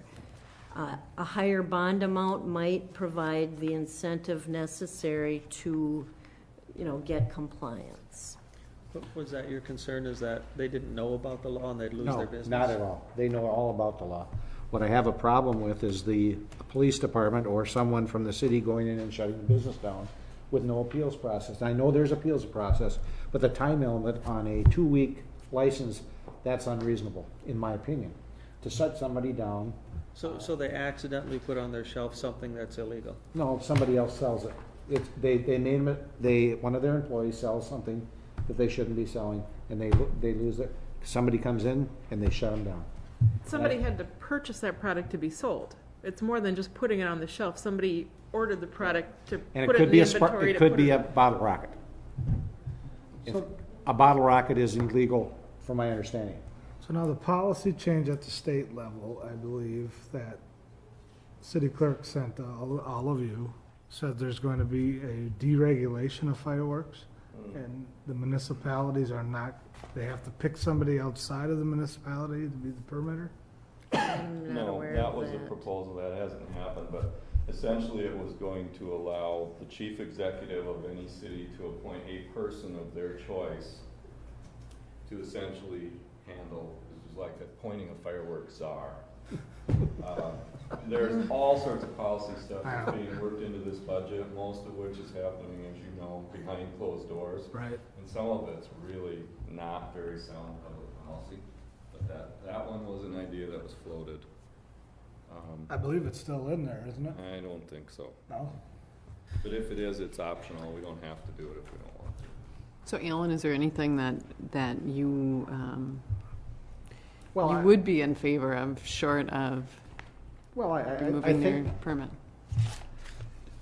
somehow I would like to have something in here that they have to have some sort of appeal process for making a mistake. I mean, I know, but if we don't schedule a meeting, if we don't call a special meeting, they're out of business we'd be out of business for 2 weeks. If we don't call a special meeting, they're done. We have one person. Yeah. And I guess the question is there a big problem? Doesn't sound like it. Well, I don't think we would have gotten to this point if there wasn't a. Marty, do you want to? I'm sorry. Okay, here's the thing here. Yes,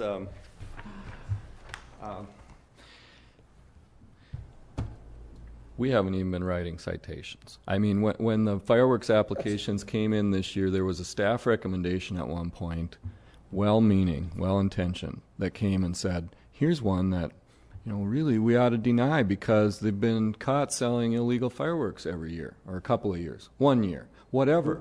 Yeah. And when we dive into it, we find out, well, yeah, it was pointed out that they were, but they actually didn't get a citation, so they never ended up with Judge Garrity. Nobody really has been ending up, or very few have been. So that's part of the thing. My question was, is there a problem? Number two, if there is, what kind of enforcement, what muscle do you want to put into this? How about we beef up the fine schedule? How about we start to actually enforce it uniformly then on the citizens? You know how many people violate this law every year? Lots. Lots. Dozens, if not hundreds. This goes back to, as I said, in regards to several other things over the past year. When you've got a law that good, well-intentioned people are consistently violating, then you got a choice to make. Either you change the law or you start to enforce it. And that's the question. If we're going to enforce it on these guys, then on what ethical, fair basis are you going to not enforce it on all those people you're calling? And honestly, we don't even have the manpower to go around and enforce that law. It's just what you said. People are calling. I mean, on those nights, you'd be doing nothing but writing citations for that.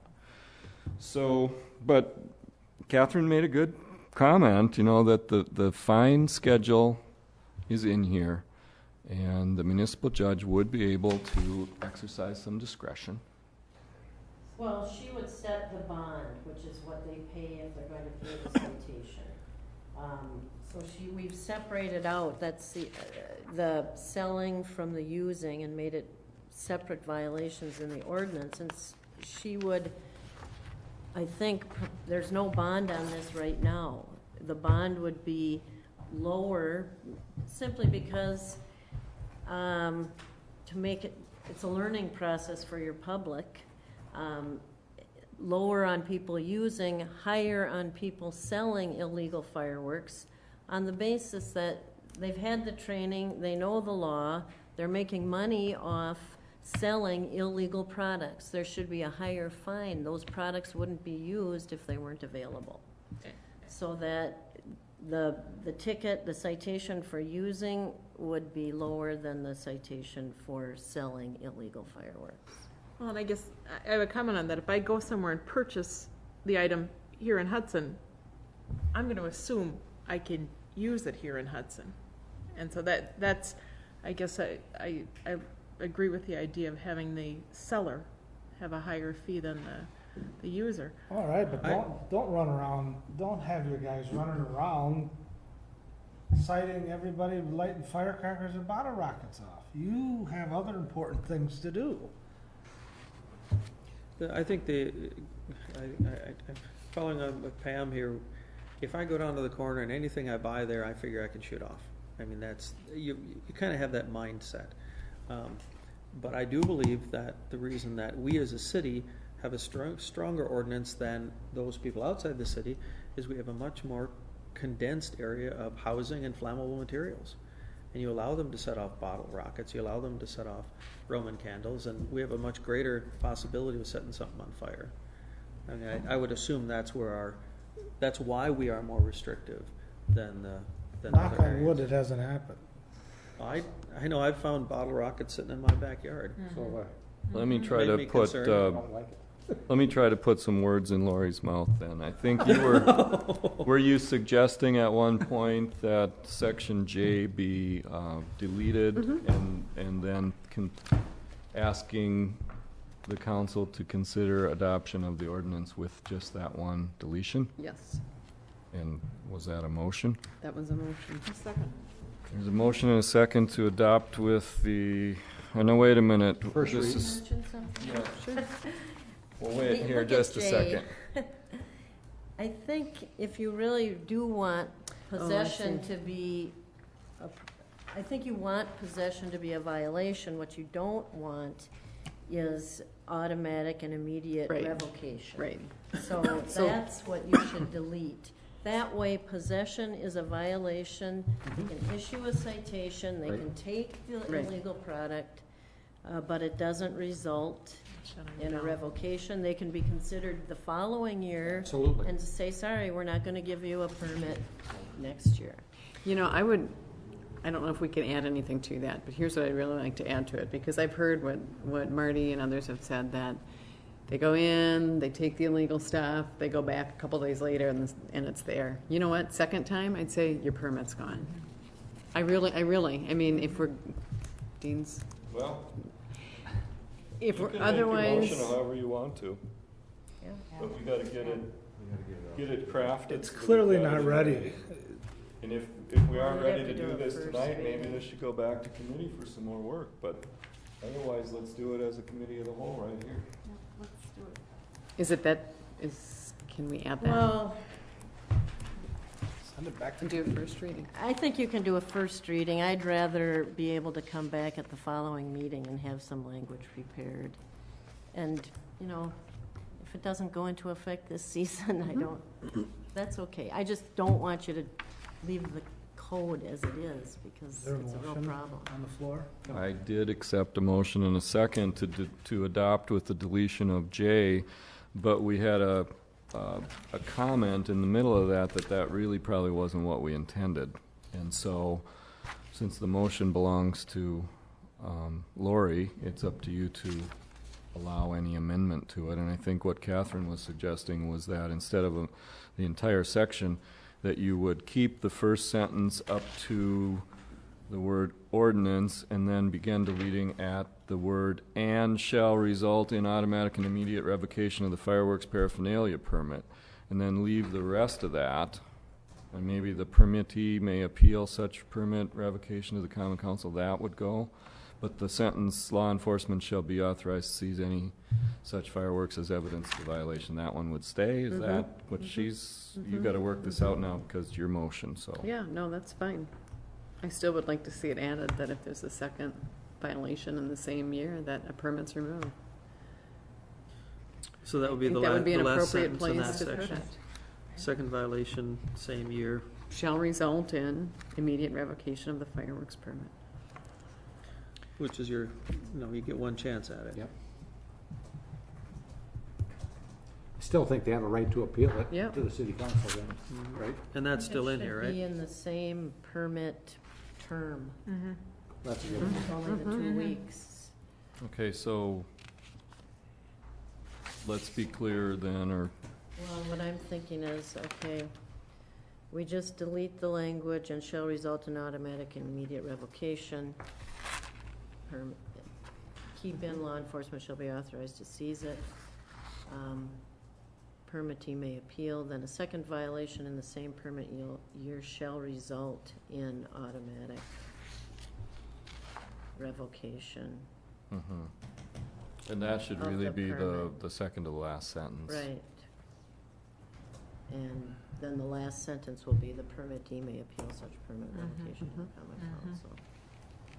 Is that what you want, Lori? That's what I'm thinking. Pam, you okay with that? Good with that? So that's our new motion. Any further discussion on that? So this is a motion to amend. Was it? For a reading? It's a Yeah. motion for a first reading, I believe. Correct. With this correction, okay. Motion for first reading with that change. Any further discussion? Can we have our second reading, June 29th? You can do whatever you want. Leave Why it not? off. It's in 2 weeks. I won't be It's our here, next but I can meeting. have the ordinance prepared. I didn't write down the language. No, but Then Yes, Is there any Danny? difficulty? The ordinance isn't effective till it's published, so it has to be after July Yeah. 4th if you have a. So it says the 29th, it wouldn't be published until the 8th of July. And the permits are only good to the 7th. Yeah.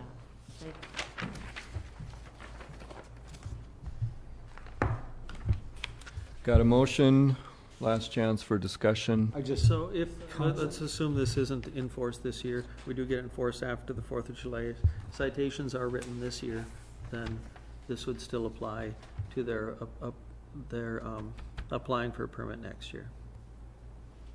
True? Yeah, I think so. Okay. Because that's the basis on, that's the ordinance in effect at the time they apply. Did we increase the fines? The ordinance doesn't exist right now. What do we write? So this should go back to committee. No. We haven't repealed the existing. Right. Well, that's what I'm saying. What would we write them for, other than just simple possession of? Possession, yeah, that's all. Yep. Under the current code? Yeah. $53 fine. Yep. Well, that's what happens when they go on the state violation. Why can't you write them a local code violation? That's what we write. Yep. Local Yeah. code's $53. That's Because what the it bond is currently? $20 plus statutory court fees adds up to 53. Yeah. So if nothing else, I mean, that's part of this. Is it? Okay. All in favor, say aye. Do we have just? Oh, wait a minute. Do we have a little more discussion? Is this what we want our police department to be working on? No, this is a witch hunt. Well, I mean, what I'm No, saying is. then let's stop, let's stop going into these places altogether, and let's just forget compliance. Let's forget it. There's no point in going in there. I mean, either we have something that allows these guys to, well, they can write citations now, and they need to start doing so, but either we have something where we can enforce what they're able to possess, or we don't. Get rid of the ordinance. Follow state statute. Well, okay, guys, here's the thing. You don't have to agree. Right.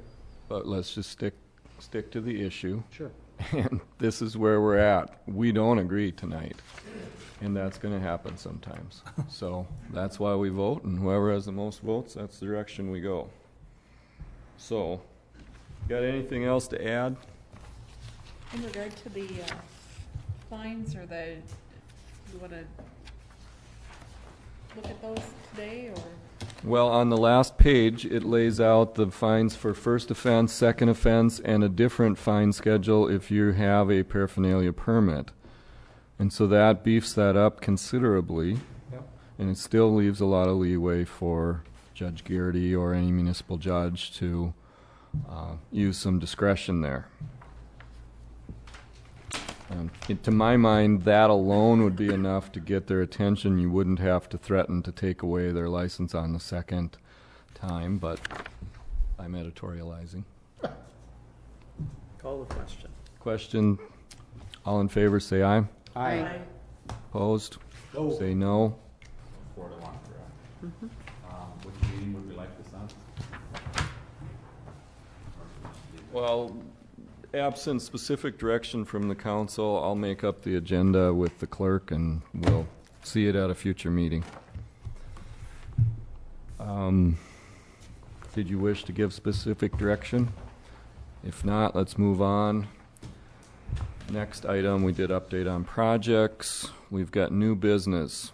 Mr. Schreiber has patiently waited to talk with us about our efforts to control mercury going into the St. Croix River. Jim?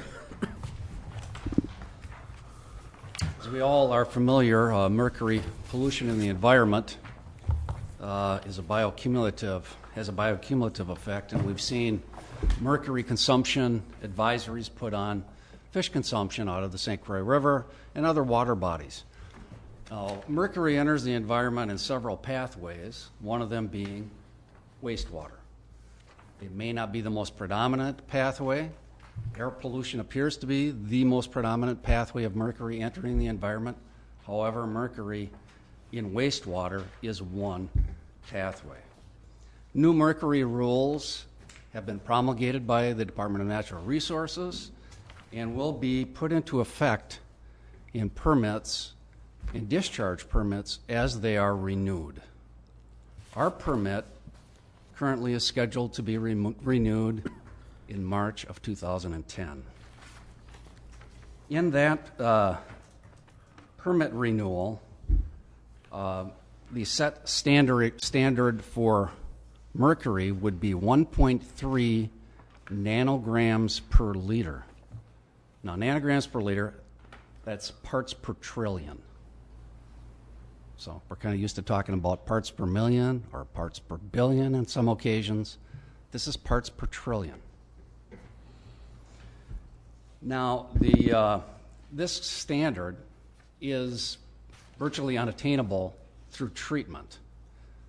So the city can apply for an alternative limit. The alternative limit is calculated based on the water quality of the receiving water, and that calculated limit would be, for the city of Hudson, 22 nanograms per liter. To receive this alternative limit, we would have to fill out a mercury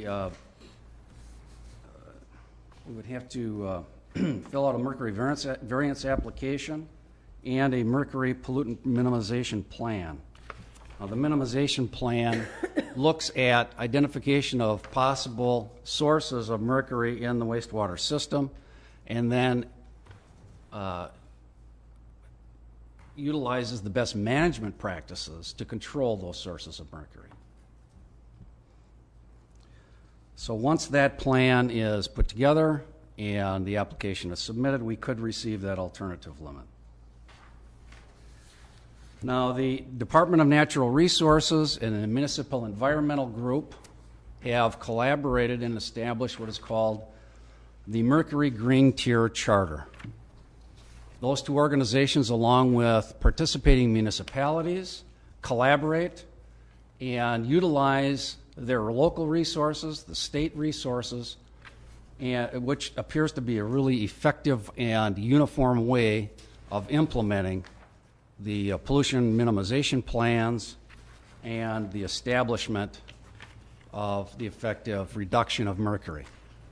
It really sets a superior mercury reduction goal, and I believe that the city should seize this opportunity to join this charter and demonstrates that the city has been responsible in doing its part in controlling the pollutant of mercury.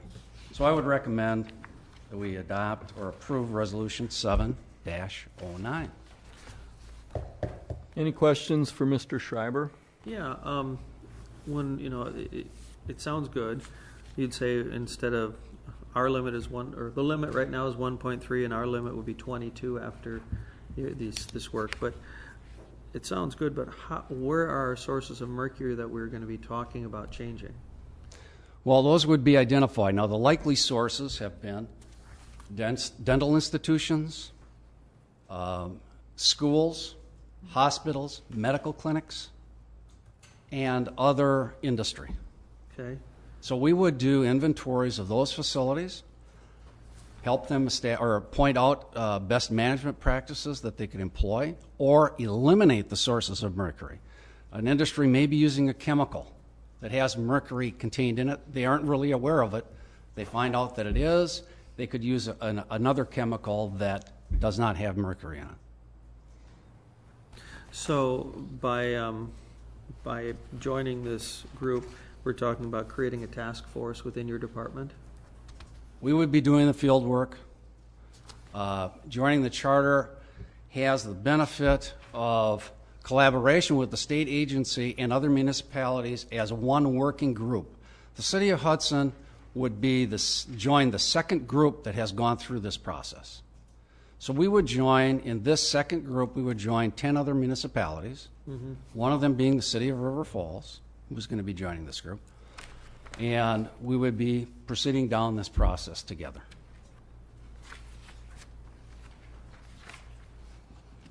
I guess there's two pieces of information. One of them is that this standard is going to be put in place that we can't attain, right? In our the way we currently do business. As most permittees would not be able to attain that. Our testing for our effluent mercury so far has ranged, as the issue sheet says, from no detection, which is less than, the level of detection is 0.13 nanograms per liter. So on an occasion we did not have a detect. Right. And it ranged up to 15 nanograms per liter. Now, this does not preclude us from setting a local goal lower than 22. We can also do that. I was just wondering what our commitment, as far as city resources needs to be on this new Mercury initiative. It would be the same whether we join the Green Tier Charter or whether we do it ourselves. We would have to be doing this field work or hire a consultant to assist us in doing this work. Yep. I feel that this eliminates the need for hiring a consultant. We do the field work, identify these sources with the assistance of the DNR, the Municipal Environmental Group, and also other communities. Some local resources in other communities come up with some unique situations. They find different information. This allows us to work with all those people and kind of collaborate and absorb those ideas. If each community is working individually, a lot of times opportunities are missed when you're not sharing all this information. So I think it's really a good thing. Okay. I move to approve resolution number 7. We need a suspension. We need to suspend the rules. Move to suspend the rules. There's a motion and a second to suspend the rules. Any discussion? Roll call. Yes. Yes. No. Yes. Motion to suspend the rules passes 4-1. The rules are suspended towards adoption of Resolution 7-09. Is there a motion to adopt? I'll move to approve resolution -7-09. There's a motion to approve 709. Is there a second? I'll second. And a second. Further discussion? I'm in favor of this for a number of reasons. At first I was skeptical of it because it looked like we were just joining a group of people that are again saying or talking the talk instead of walking the walk. And there's too much of that in this area of environmentalism, not area regionally. Here's the thing. The DNR is setting a standard that's going into effect next year that is unattainable. It's unattainable for practically every community in the state. Why they would set that and put your permit at risk if you can't attain it, I don't know, but it doesn't matter. They've provided an out. I think it's a carrot and a stick approach. The out is they want you to have this mercury minimization plan. And you're going to have to come up with that one way or another, either through staff work, hiring a consultant, or whatever. This is the easiest, most cost-effective way to do it. Jim's going to work with some other communities and with the DNR to come up with it. Simple as that. And we're going to get a limit that isn't going to be a problem for us at all. We've never tested up to 22. So if we can get an alternative standard that would be, say, 20, 22, no problem for us. And then I think we should set our own goal here in keeping with what we desire to do to protect our water and our St. Croix River, and our local goal ought to be something like 6 or 8. And maybe we haven't met that always in the past, but we can try through our minimization plan to start to meet that. So we'll do that at a future point after we've studied it, and we'll adopt a plan. And part of this, developing this plan, will be coming back to you to amend our ordinance to implement some of those best management practices. So Also, our ordinance right now has a limit for industrial discharge, or for a discharge into our system, of 0.1 parts per million, which is way too high, much higher than it should be.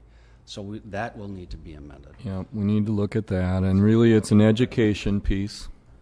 Strong part of this is public education, and that's another reason for coming here tonight, is to, just inform everyone that this is coming. We will be having, putting information in our billing that we mail out. We have room to put information on that. We'll have some information on the website, and newspaper articles as we go forward. One other point that I found interesting is that our drinking water is tested to a level of detection of 42 parts per trillion. Mm-hmm. So if we were held to that same level of detection, we would have not had any detects. So it's a piece that I made the DNR aware of. They are well aware of that, and they're looking at changing that. And the other piece is that the St. Croix River, as it reaches Hudson, has already got mercury in it at a level that's higher than what the new DNR standard will be coming out of our pipe, which that makes no sense to me at all. Okay. But we have to do what we can do. Yep. And I think this is a fairly harmless step to take. It doesn't involve capital outlay, and really makes people do what they should be doing anyway. Okay. My comment here was that by suspending the rules we're putting in place tonight, where had we gone to first reading, we could have gotten more public comment and gotten information out. We could, and there will be plenty of time for public comment as we develop our plan. Really what we're doing tonight is joining this group in time for Jim to begin to be active with the other 10 communities or whatever that are going to start to develop the plan together, saving time and effort and expense for all of us. That's the reason not to delay. That was the only urgency in action tonight, was we need to start meeting in July. So. All in favor, say aye. Aye. Aye. Opposed? And the resolution is adopted. We've got one more, and it is item number B, Community Awareness of Alcohol and Drug Abuse, Resolution 8-09. Therefore, be it resolved, the Common Council of the City hereby declares the following: that all adults, parents, and businesses are called upon to stop providing alcohol to minors and safeguard liquor supplies from access by youth. Businesses, public officials, and all adults work together to present the clear message that underage use of tobacco, alcohol, and other drugs is risky and harmful, and that it will not be tolerated. That parents and adults take greater care to assure that prescription drugs are secured and not allowed to fall into the hands of minors. That businesses, citizens, and public officials are encouraged to increase efforts to assure alcohol is never sold to minors, and that businesses, citizens, and public officials support the work of Youth Action Hudson in promoting the state program Parents Who Host Lose the Most, as a means of combating the serious and growing problem of youth alcohol use in the Hudson area. So this resolution is to say that we uphold the laws of the state? Exactly. Marty, you have anything to say about this one? Well, this resolution was brought forward as kind of obviously to make the community aware. Youth Action Hudson is pushing this program, Parents That Host Lose the Most, especially this time of year with graduation parties going on and so forth. We just wanted the community members to be aware of not to serve alcohol at your parties, be aware of drugs and alcohol to our youth, especially those getting out of high school this time of year. So that's the reason this was brought forward.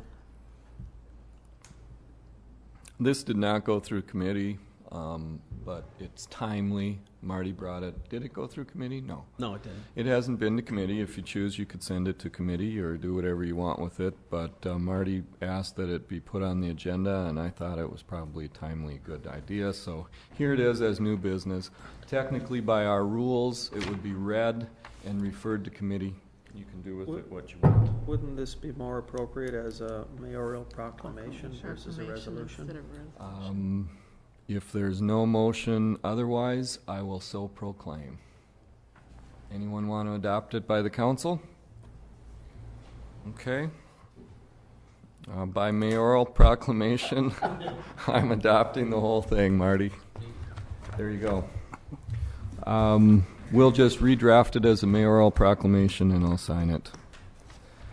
And that takes us on to closed session we're not going to have at this time. We'll do that in the future. Not ready for that. Communications and recommendations from the mayor. I'd just like to introduce to you the new director of the water utility who is here with us tonight, Tim Caruso. Tim, why don't you come up and be recognized. Tim has been a member of the Public Utilities Commission for about 20 years and started June 1st, and so this is the first time that I've had a chance to recognize you and for everyone to get a chance to say hello. Do you have anything to say? I don't. But, okay. Except for the fact that I appreciate that I was chosen out of all the candidates and I was excited to accept the position. And I'm excited working with the crew that we have. A great bunch of guys. Thank you. Good, thank you, and welcome. May I make a comment there? I was able to attend the first utility meeting with Tim, and I think that during that meeting, a lot of good questions came up. And I think Tim really started off on a good foot, asking some really difficult questions. So good to have you on board. Thank you.